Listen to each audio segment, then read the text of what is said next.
En ce temps-là, les yeux levés au ciel, Jésus priait ainsi, Père Saint, je ne prie pas seulement pour ceux qui sont là, mais encore pour ceux qui, grâce à leur parole, croiront en moi. Que tous soient un comme toi, Père, tu en moi et moi en toi, qu'ils soient un en nous, eux aussi, pour que le monde croie que tu m'as envoyé.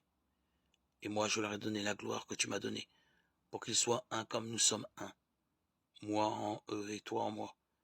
Qu'ils deviennent ainsi parfaitement un, afin que le monde sache que tu m'as envoyé et que tu les as aimés comme tu m'as aimé. Père, ce que tu m'as donné, je veux que là où je suis, ils soient eux aussi avec moi, et qu'ils contemplent ma gloire, celle que tu m'as donnée parce que tu m'as aimé avant la fondation du monde. Père juste, le monde ne t'a pas connu, mais moi je t'ai connu, et ceux-ci ont reconnu que tu m'as envoyé. Je leur ai fait connaître ton nom, et je leur ferai connaître pour que l'amour dont tu m'as aimé soit en eux, que moi aussi je sois en eux. Évangile de Jésus-Christ selon saint Jean, chapitre 17, 26. Père, ce que tu m'as donné, je veux que là où je suis, ils soient eux aussi avec moi et qu'ils contemplent ma gloire. Heureux disciples qui ont pour avocat leur juge en personne, et pour intercesseur celui qu'on doit adorer au même titre que le Père auquel il adresse sa prière.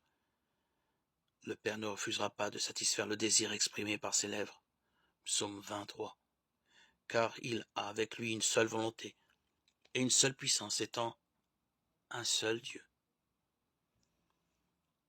Toute prière du Christ doit nécessairement s'accomplir, car sa parole est puissance et sa volonté efficacité. Toutes choses en effet existent, parce qu'il a parlé. Elles ont été faites, il a commandé, elles furent créées. Psaume 32, 9. Je veux, dit-il, que là où je suis, ils soient eux aussi avec moi. Quelle sécurité pour ceux qui ont la foi, quelle confiance pour les croyants, si toutefois ils ne rejettent pas la grâce qu'ils ont reçue. En effet, ce n'est pas seulement aux apôtres et à ceux qui furent disciples avec eux qu'une telle sécurité est offerte, mais à tous ceux qui, grâce à leur parole, croiront au Verbe de Dieu. Je ne prie pas seulement pour ceux qui sont là, dit-il, mais encore pour ceux qui, grâce à leur parole, croiront en moi. Le grand prêtre qui est entré en ce jour dans le sanctuaire après avoir obtenu une rédemption éternelle, Hébreux 9, 12, et qui se tient maintenant en présence de Dieu, en intercédant pour nous, de cris, élevons notre cœur. Répondu avec foi, nous le tournons vers le Seigneur.